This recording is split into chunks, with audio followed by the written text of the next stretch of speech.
నవగ్రహాల పట్టాభిషేకం. దేవమహాసభలో వైభవం తాండవిస్తోంది. క్షీరసాగర తీరం. మహాసభకు విచ్చేసిన దేవతలతో వాళ్ల పత్నులతో కళకళలాడుతోంది. ఒక్కొక్క దేవపురుషుడు, ఒక్కొక్క దేవపురంధ్రి, ఒక్కొక్క దీపకళికలా వెలిగిపోతున్నారు. క్షీరసాగర మధుర తరంగాల మీద నుంచి సాగి వస్తున్న శీతల పవనాలు అందరినీ పారవస్యంలో ఓలలాడిస్తున్నాయి. శ్రీ మహావిష్ణువు, లక్ష్మి ఉన్నతాసనాల మీద ఆసీనులై ఉన్నారు. ఆ దంపతులకు ఇరువైపులా బ్రహ్మ, సరస్వతి, పరమేశ్వరుడు, పార్వతి కూర్చున్నారు. ఇంద్రాది దేవతలు పత్ని సమేతంగా ఒకవైపున కూర్చున్నారు. బ్రహ్మమానస పుత్రులు, వాళ్ళ ధర్మపత్నులు ఒకవైపున, మహర్షులందరూ ఒకవైపున ఉన్నారు.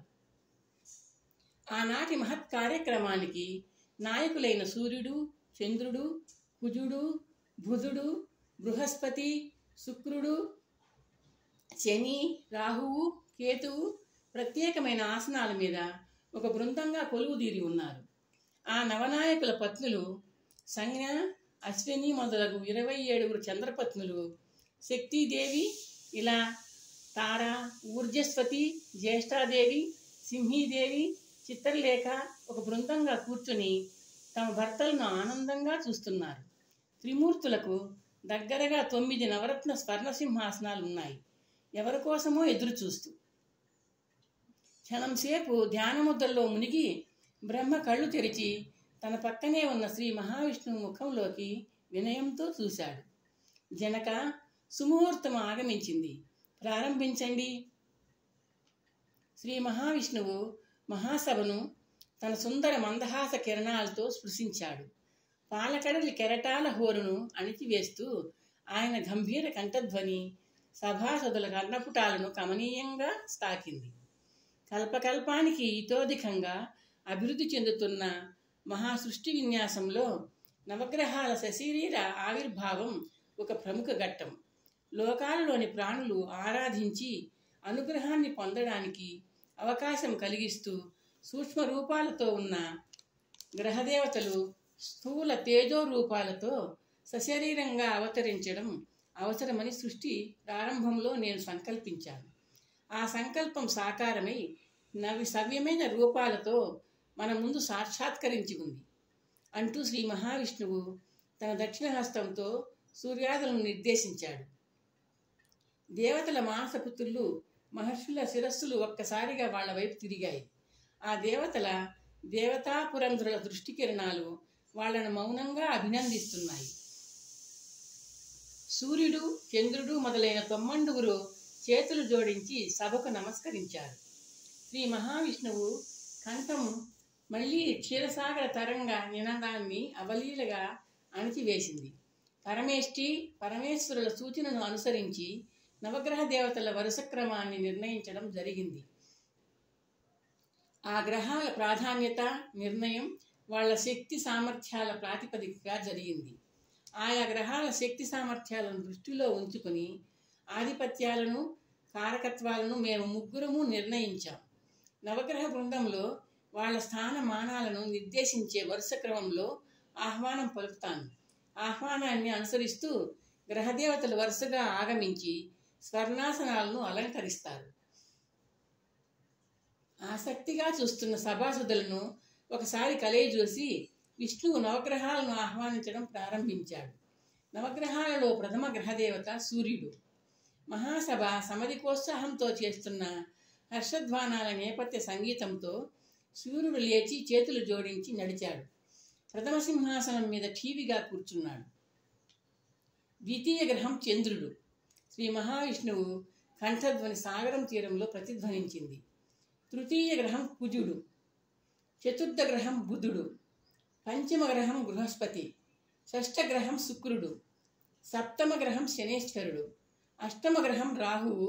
నవగ్రహం కేతువు. విష్ణువు పిలిచిన క్రమంలో చంద్రుడి నుండి కేతువు దాకా అందరూ ప్రత్యేక సింహాసనాల మీద ఆసీనులయ్యారు.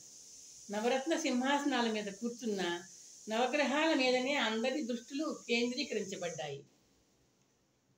నవగ్రహాలలో ఒక్కడైన బృహస్పతి దేవతలకు గురువైన కారణం చేత, మహాజ్ఞాని అయిన కారణం చేత తన నిజ నామధేయంతో కాకుండా గురువు అనే సార్థక నామధేయంతో సుప్రసిద్ధుడవుతాడు. శ్రీ మహావిష్ణువు హర్షధ్వానాల మధ్య ప్రకటించాడు. సృష్టిలో నవధాన్యాలకు నవరత్నాలకు అధిక ప్రాధాన్యం ఉంది. నవగ్రహ దేవతలలో ఒక్కొక్కరికి ఒక్కొక్క ధాన్యం మీద ఒక్కొక్క రత్నం మీద ఆధిపత్యం ఉండేలా నిర్దేశించబడుతుంది. నవగ్రహాల ధాన్యాధిపత్యాన్ని సృష్టికర్త బ్రహ్మ, రత్నాధిపత్యాన్ని పరమేశ్వరుడు వెల్లడిస్తారు. పరమేష్ఠి పరమేశ్వరులను సాభిప్రాయంగా చూస్తూ అన్నాడు శ్రీ మహావిష్ణువు. బ్రహ్మ ఆయనకు నమస్కరించి ప్రారంభించాడు.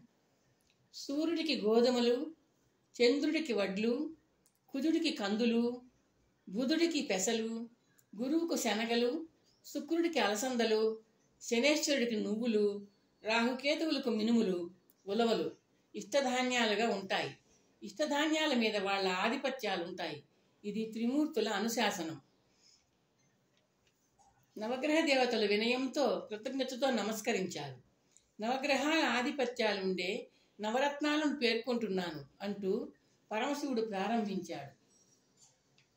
సూర్యుడు మాణిక్యం, చంద్రుడు ముత్యం, కుజుడు పగడం, బుధుడు మరకతం, గురువు పుష్పరాగం, శుక్రుడు వజ్రం, శనేశ్వరుడు నీలం, రాహువు గోమేధికం, కేతువు వైడూర్యం. నవగ్రహాలను అభిమానించే నవరత్నాలను పేర్కొన్న పరమశివుడు చెయ్యెత్తి దీవించాడు. పరమేశ్వరుడి అనుశాసనం వెలువడిన మరుక్షణం జరిగిన దృశ్యం దేవతలను ఆశ్చర్యంలో ముంచివేసింది. సూర్యుడి మీద మాణిక్యాలు వర్షిస్తున్నాయి, చంద్రుడి మీద ముత్యాలు, కుజుడి మీద పగడాలు, బుధుడి మీద మరకతాలు, గురువు మీద పుష్యరాగాలు, శుక్రుడి మీద వజ్రాలు, శనేశ్వరుడి మీద నీలాలు, రాహువు మీద గోమేధికాలు, కేతువు మీద వైడూర్యాలు వర్షిస్తూ అందరికీ కనువిందు చేస్తున్నాయి. హర్షధ్వానాలు అంతరాళంలో ప్రతిధ్వనిస్తున్నాయి. నవరత్నాల అద్భుత కాంతులతో అందరికీ నేత్రపర్వం చేసిన త్రినేత్రుడిని విష్ణువు, బ్రహ్మ తమ చూపులతో ప్రశంసించారు. తమ సింహాసనం చుట్టూ వర్షించి రకరకాల రంగుల వెలుగులను చిమ్ముతున్న నవరత్నాల రాసుల మధ్య నవగ్రహాలు వెలిగిపోతున్నారు. శ్రీహరి, నవగ్రహ బృందానికి నాయకుడిని నిర్ణయించండి. పరమశివుడు విష్ణువుతో అన్నాడు. ఒకరికి మించి సభ్యులున్నప్పుడు నాయకుడు ఉండాలి. మహావిష్ణువు సాభిప్రాయంగా తల పండించాడు. పరమశివుని సూచన ప్రకారం నవగ్రహాలు అధిపతిగా గ్రహరాజు పదవిని సంకల్పించాను. ఆ ఉన్నత పదవిని అధిష్ఠించే గ్రహదేవతను ఈ సుముహూర్తంలో నిర్ణయిస్తున్నాను. విష్ణువు నవగ్రహాలను చూస్తూ అన్నాడు. నవగ్రహ దేవతలు ఆసక్తిగా చూశారు. రాహువు, కేతువు తలలు వాల్చి చెవులు రిక్కించారు. శ్రీ మహావిష్ణువు కంఠం మేఘగర్జనలా ధ్వనించింది. నవగ్రహాల మీద ఆధిపత్యం కలిగి ఉండే గ్రహరాజుగా సూర్యుని నియమిస్తున్నాను. సభలో ఉన్న వారి కరతాళ ధ్వనుల మధ్య సూర్యుడు లేచి త్రిమూర్తులకు నమస్కరించాడు. 8 మంది గ్రహదేవతలలో రాహువు, కేతువు తప్పించి మిగిలిన 6 ఆనందోత్సాహాలతో హర్షధ్వానాలు చేస్తున్నారు. గ్రహరాజు సూర్యుడికి జయోస్తు, చంద్రుడు గొంతెత్తి అన్నాడు. విజయోస్తు, జయోస్తు, విజయోస్తు. సహస్రాధిక కంఠాల ధ్వనులు అంతరాళంలో సుళ్ళు తిరిగాయి. రాహువు, కేతువు ఆ నినాదాలను వినలేకపోతున్నట్టు చెవులు మూసుకున్నారు. ఆపండి! తన ఆసనం మీద నుండి లేచి త్రిమూర్తుల ముందుకు నడుస్తూ బిగ్గరగా అరిచాడు రాహు. ఆపండి మీ హర్షధ్వానాలు! ఆగ్రహంతో ఊగిపోతూ వేదికను సమీపిస్తున్న రాహువు వెంట నిప్పులు కక్కుతూ నడుస్తున్నాడు కేతువు.